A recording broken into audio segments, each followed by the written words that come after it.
Hello, my name is Robert Davis. I'm the author of Rakasha, Legend of the Hindu Tiger Demon. Today I'm doing a Q&A session after the lovely S&K Hammerstone did one and looked interesting. I had quite a few questions from you and I do appreciate it. I also appreciate all your support. Let's jump right in. The first question came from Jackie. She asked, what is a Rakasha demon? Rakasha demon, actually spelled without this A, Rakasha demon, as they're called in Hindu, is a demon born of an elder god. According to the Hindu legend, he breathed out, and the demon Rakashas were born. They began immediately devouring him. Probably not a good thing, good first step. Another greater god cast the Rakashas from heaven and sent them to earth, basically turning us into a dumping ground. These demons were so obsessed with flesh that they began eating their father, hence their banishment from heaven, and hence their identification as a demon. Her next question was, how did you come up with this demon? Other books, research? I would love to tell you the wonderfully long, twisted story of the hours I spent researching demons, but in this case, it was a picture out of a D&D manual, Monster Manual, version 1. What can I say? I'm a reformed D&D player. I saw the picture, and I saw other sources that had other Rakashas, and when you mix enough of this, plus all the images, plus my natural twisted brain, you come up with the book. The Rakasha demons, one of the common things is they're always flesh eaters. They always eat humans, and one of the sources had them listed as having a highly addictive bite, which also turned out to be a detail that came from the actual legend of them. So, I took that and ran it to its illogical conclusions. Hence, demons. What Jackie also asked, if you could change one thing about your book, what would it be? Other than its lack of readership at the moment, I'm not even in the triple digits for people who bought it and downloaded it yet. The main thing I would change, I would expand it and add more information to it. Which, by the way, coincidentally, I did. I'll be re-releasing it on the 14th of next week, August 14th, 2013, and hopefully you'll all get a chance to pick it up and read it. Justin asks, would you ever consider being a demonologist? The problem with chasing demons, I think, is that you eventually are going to catch them. The ones I deal with, the Akamus, the Pringalans, the Rakashas, to name a few, yeah, I don't want to catch them. I'd be much happier not being anywhere near them. Justin also asks, what is it about the Rakasha demon that fascinates you, and what inspired you to write about this compared to other types? Well, what fascinates you most is the extent that the addiction causes.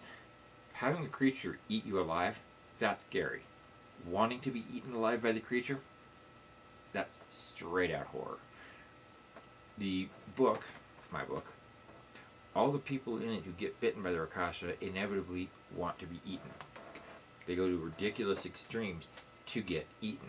It's that whole addiction process that's just frightening. Justin also asked, does the Rakasha have a weakness? Answer to that is yes, and I did put it in here. The original Rakashas had a different weakness, but if I'm going to be outside the lines, I might as well have fun. I gave him an A, why not give him some new stuff? I will say that the new weakness isn't discovered till recently, and it's difficult to dispatch them. S&K Hammerstone, the lovely young woman who's responsible for all this, in case you're wondering, asked her questions. She was asking about the Akamu. She asked about the origin. Akamu is an ancient Assyrian legend. According to the Assyrians, any corpse that was not properly interred and buried, an unclean spirit, a demon, could come along and possess it and walk the earth with it. This obviously would be a big problem, and considering how the Assyrians and the Egyptians were very big into funerary rites, it would make sense. She also asked, is it possible the Akamu is what caused people to believe right and create zombies? I would think so. There's definitely a strong correlation between them.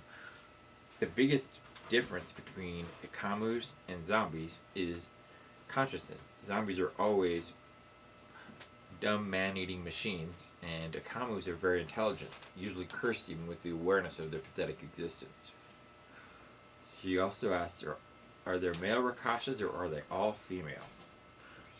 I've never heard of a case of a male Rakasha. Everything I write about is female. By legend, they're all female. Since cats, generally, the females are the more apt hunters, it would make sense. So to answer your question, I don't think there's any male Rakashas, but if I spot one, I will certainly let you know. Just don't try and date it. The other question she asked was, what was the inspiration thinking behind the fight for survival and the internal battle between wits of the demons and the hunters? She's referring to, in the version of Rakasha that's being released on the 14th, is that when they kill the Rakasha basically enters the mind of the hunter, and the two begin a battle of wills. Who survives? It's a common theme through a bunch of legends and through my stories. The inspiration is, first of all, there's the obvious metaphor of fighting your own demons. I just happen to give them a physical form. And it's always more fascinating to me when destroying a demon, or something like a demon, isn't a one-step process. You don't kill it and walk away. You have a lot to it. And there's no way to have that kind of battle without it changing you at the core of who you are. So, hopefully that answers that question for you. And she also lastly asked, why demons? What makes me want to write about demons? I love the demons. They can do, in my mind, I can let them do all the things that I shouldn't, that we shouldn't, as human beings shouldn't. I can take them to ridiculous extremes and then defeat them, or let them win, but show those extremes. It's a statement about us. Rakashas, they're obsessed with, they're always hungry, they're obsessed with meat. They have to learn to control that. And some of the stories they do, and some of the stories is what actually gets them in trouble. The humans who are addicted to them, they have to control themselves. They have to figure it out, how to fight them, how to live with the addiction or not. Demons are great that way. And the fact that there are such a plethora of demons, and the fact that demons, based on my anarchistic nature of course, they're chaotic creatures, but they aren't chaos because they have no rules. It's exactly the opposite. They're chaos because there's too many rules. There's so many rules that the rules are actually tripping over themselves, counteracting themselves, and you could suddenly have a scenario where the demon's doing exactly what it was told to, or what it wants to do, because by the rules it can do that. It's always fun that way. Kane asks, what makes the Far East aesthetic BC so appealing to you?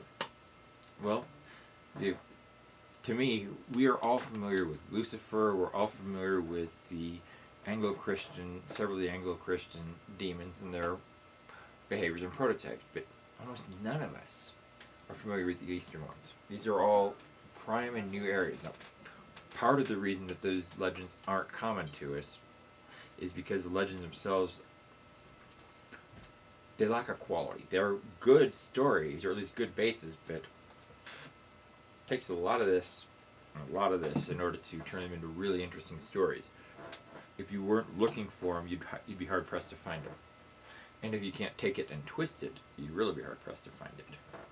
And finally, one Newman, I'm not sure if that is a first or last name, wants to know if I have more demon books coming. Answer to that is yes. I've got my novel, which is due out in November. I don't have an exact release date. It's about a deaf girl who becomes inhabited by a demon. That's coming out, and that's fun. I also have the next book in that series written. I don't have a hard published date yet. And I'm working on two other books, roughly the same size as this one. And one's called Ikamu, and one's called Pengalon.